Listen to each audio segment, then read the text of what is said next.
Every great filmmaker has a film that is technically the best film they ever made. For Steven Spielberg, there's a few, but usually it's Schindler's List. For Spike Lee, it's Malcolm X. For Martin Scorsese, there's a few, but it's Raging Bull. And for Ryan Coogler, it's Sinners. And this is hard for me because Black Panther was an amazing film. Sinners is Ryan Coogler's best feature. He has been working on this. He's marched through this, through Fruitvale Station, Creed, and Black Panther. This guy, Ryan Coogler, is our best American filmmaker right now. And I don't think he's ever given the credit how brilliant he is. And in fact, Sinners should be up for an Oscar. It is the best movie of 2025 so far. And you look at the Oscars, like Anora won Best Picture last year. And my feeling is if Anora can win Best Picture, why not Sinners? In fact, The Substance with Demi Moore was nominated, and that was a horror film. So if that could get nominated for multiple awards during the award season, Sinners should be up for Golden Globes, Oscars, like whenever award season rolls around. It's really that good. Now, if you're on the fence because it's a vampire movie of sorts, and you think it's going to be gory, it's not gory. It's almost like an old school vampire, where there's jump scares, but only in the beginning. There's some jump scares in the beginning, but for the most part, it's an old school vampire film where it's not gory. It lets your imagination. You see stuff, you see blood and things like that, but it's not super gory. So if you're worried about it being super gory, it's not gory at all. There is a lot of comparisons between Sinners and Dusk Till Dawn. Ryan Coogler is a fan of Quentin Tarantino, and Dusk Till Dawn was fantastic. If you haven't seen it or haven't seen it in a long time, Quentin Tarantino directed the first half, and Robert Rodriguez directed the second half. And most would tell you the Robert Rodriguez half is the better of the two of the half films. The difference with Sinners is the story is consistent throughout. The build is fantastic. And kudos to Michael B. Jordan. It's one thing if he was just playing one character, but he's playing twins. And the twins are similar but slightly different. It's not like one of those things where one twin is super confident and the other twin is kind of nerdy. It's like, no, like the twins, the twins are very similar, but slight nuances between them. And doing that double duty is not easy. And after a while, you soon to forget that Michael B. Jordan is playing two different people. You just seen two different characters.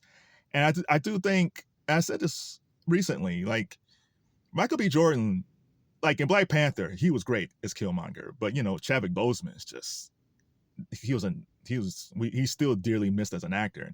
And before Jonathan Majors got into his problems, like even with Creed 3, like Jonathan Majors on screen is just mesmerizing, right? But Michael B. Jordan's always consistent. It's always consistent. And the brilliance of this film is the storytelling. Like Ryan Coogler, he gave you stories about the South. He gave you stories about Delta blues. He gave you ancestral thing. If there's a theme between Black Panther and this film, is the ancestral plane again. And if you've seen the film, you know what I'm understand. He mixes in Irish culture into it. He mixes in Asian culture into this. He even kind of threw in some blaxploitation stuff. I'm watching. There's a part in it that I'm watching. It's like, oh my god, this is what Django should have been. This is how Django should have been. It's like Ryan Coogler took everything that he learned watching as a kid, watching films, and everything he learned in film school, and put everything in his film in a cohesive storytelling. Haley Steinfeld was great in it. Jack O'Connell, because I don't know if he's done too many interviews for Sinners, but Jack O'Connell's amazing in this movie. And the thing, and again, it's not like it's like, oh my God, like we start being a vampire movie. No, it's you learn a lot about the South. There were some real truthful things that Coogler put in there about this, about the difference between the North and the South, and stuff that my dad used to tell me, what my grandfather used to say. There was a line in it when someone asked him about the twins. I think it's the young actor who played Sammy, and he said that he wants to go to Chicago, and he was asking the twins about it because the Chicago is supposed to be better than the South, and they said, Chicago's nothing but tall buildings. They replaced the difference between Chicago and between the North and the South is basically the North is a plantation with big buildings, and basically, yeah, that's that's basically what it is. Like it's the old adage, like down south, the way white folks and black folks relate to each other. You know, white folks in the South is like, you're close to me, but don't be too close, and the North is kind of like, don't be close to me at all. So yeah, like a lot of things. Martin Luther King said that when he said he went through a lot of racism, but he never saw the racism that he saw when he was in Chicago. These things are fact.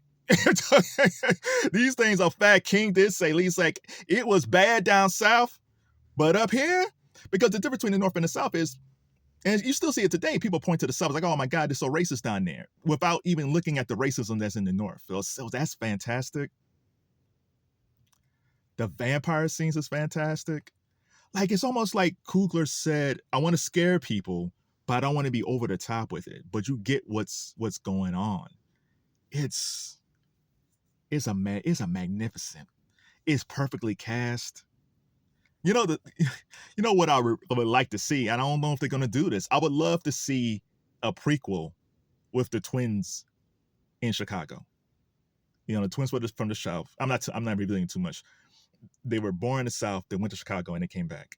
I would have loved to see, or love to see a prequel, what the twins were like in Chicago, what type of things how did they get the money, like all that stuff that we have questions about. I would love to see that, but I don't know if Ryan Coogler and Michael B will do that. But I'm sure the studios probably look at them and say, hey, what about Sinners 2? But if you do a Sinners 2,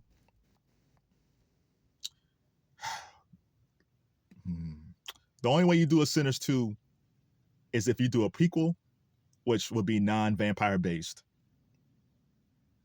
or you do a sequel, what we saw in the post-credit, because there's a post-credit. And I think if you want to do that type of thing, that's possible. That's possible. I'm sure the studio is asking Ryan Coogler if he wants to do that. And Ryan Coogler has to decide what he wants to do. Because I think Coogler, up next, he has Black Panther 3 to film. And Michael B. Jordan, he's off. He's going to film the Thomas Crown Affair. He's doing a remake of the Thomas Crown Affair. So I don't know what those two are going to be up to the next film. Because the funny thing about Sinners was Michael B. Jordan had he was going to pitch a film to Ryan Coogler for their next film, and Ryan Coogler had Sinners waiting for him, and Michael B. Jordan's like, oh, okay, I didn't think we were going to do this, but I'm game for it. Man, I love these two are great, man. Scorsese and De Niro has done 10 films together. Denzel and Spike has done 5 films together. Denzel and Antoine Fuqua has done 5 films together. And Coogler and Michael B. Jordan has done 5 films together. And they might hit that 10 down the road. So, man, Wanemi, I think it's an actress named Wanemi. She was fantastic in it. The young man who plays Semi was fantastic in it. This is by far the best film of 2025. And even if you take the horror part of it, let's say you got some people, oh, it was a horror movie. No. If you take that horror part out of it, the storytelling, the way it was shot, the way it was lit, the explanation why Haley Steinfeld is in this world with these guys makes a whole lot of sense. Makes a whole lot of sense. Everything about this movie is amazing. And it's already, and shout out to Variety Magazine. Variety Magazine, when Sinners first came out, they were saying like, oh, it's a $90 million budget and it only made $30 million the first week. Man, it's already, it's zooming towards, it's way over $200 million at this point. I think it's the number one highest box office. No, I think it's like number 7 all time box office for horror films. And if it stays in the theater for another few weeks, it might be tied for number 5. I think The Exorcist is number 5 for highest grossing horror films, and Sinners has a shot to get into the top 5. I love this film, man. And again, we have a long way to go. This is what May 2025. So we have a long way to go. There's going to be other movies coming out, but right now, Sinners is the best movie of 2025. And it should be considered and should not be forgotten for award season. Hopefully, it will do what Silence of the Lambs. So if you're a student of film, the Silence of the Lambs, I think, came out in January of that year, and it ran the table and won multiple Oscars. And just for the work that Michael B. Jordan put in that film, he deserves to be nominated for an Oscar. Coogler should be nominated for Best Director, Best Picture. So if you've seen Sinners, what did you think? Try not to spoil things for people who haven't seen it yet, but do you think it's the best film of the year when you think of the performances? I think it's great, man. And most importantly, hey, Hollywood, find me more directors like Ryan Coogler. Find me more Black male American-born directors like Ryan Coogler. You guys have been playing around, not trying to find other Black directors that's like him. He's the best thing going.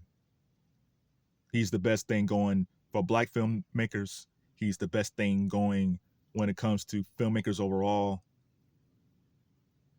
Shout out to that man. From the Bay. Man, so good.